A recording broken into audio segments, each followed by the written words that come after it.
Wow. Hey, what's up? I'm Nick Rollo. I'm a producer, recording engineer, and songwriter.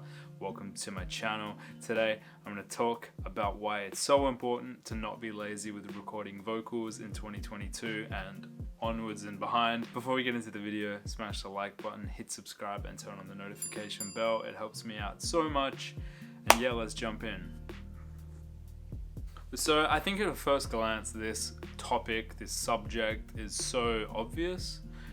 Yeah, obviously you should record good vocals. That's kind of critical, right? Vocals are so important. Such an important aspect of the whole musical world, I guess. So why am I making a video about why you need to record vocals well and not be lazy? I'm making this video because I think it's so easy to be lazy with recording vocals. It's really easy to just do like a take that's 80% good and say, I can fix this later, or my mix engineer can fix this later, or whoever down the chain can fix this later in terms of pitch, timing, just vibe, I guess, with EQ and compression, make the tone nicer. It's so easy to just kind of sit back and say, yeah, like it's good, but it'll be better when they do it, I get a lot of vocals when I'm mixing and producing that I have to do like so much work to. And you might think, well, maybe that's a mix engineer and producer's work or job. The thing is though, I can spend as much time as I possibly can on a vocal. If it's not good from the input side, the output is always going to be compromised because of that. If I have to tune it extensively, it's probably not going to sound super natural the whole time. There's going to be moments where I cannot make something sound good just because the way that they've bent up to a note or the vibrato is too intense, and I have to make it sound less human. And I feel like, well, this is obviously my experience. This is my personal experience, and maybe some people don't agree, but there's just times when you just can't fix it. Or at least you can't fix it in a natural sounding way. And I think there's two types of artists with vocals. They either want it to sound natural, which I think is the majority of people, and then there's some people who are like, yeah bro, auto-tune.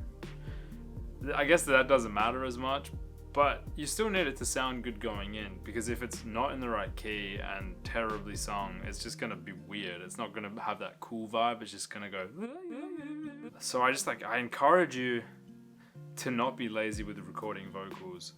The process that I take is typically, if I'm recording an artist, it's about 1 to 3 warm-up runs. So just go through the song, just get the vocalist feeling warmed up and kind of comfortable. Sometimes it's more, sometimes it's less, depending on how much they've warmed up prior to the recording session. Again, it really just depends on the song. It depends on how competent the vocalist is, but sometimes then we'll do just like say 3 to 5 runs of the whole song, and they're like the ones that I'm really focusing on. Those are the proper recordings. Or we'll do verses and then choruses and then bridge, or we'll do verse chorus, we'll segment it.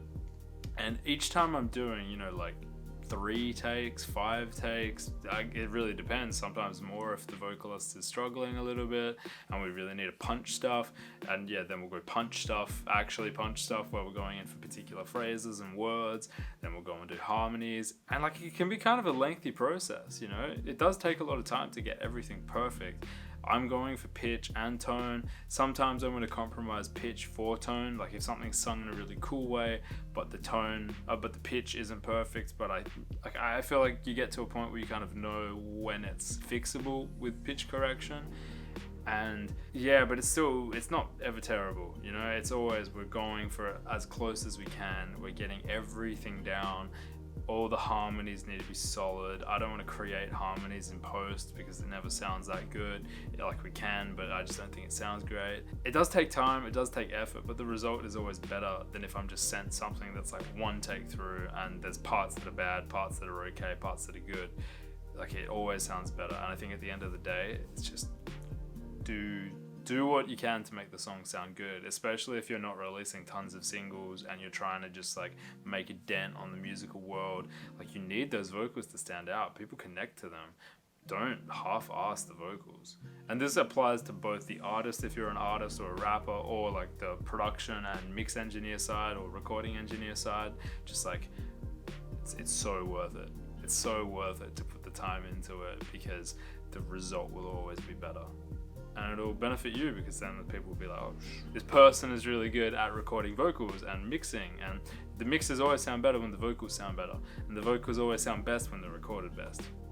So invest in better mics if you need to, if that's going to help get a better vocal performance, or better reverbs in your software, or better room acoustics. You know, whatever you need to help elevate that vocal, like, do that as well, because it all adds up. Anyway, that's my ramble for today. I hope you found this helpful. If you did, smash that like button, and I'll catch you next video. Comment below what you'd like to know.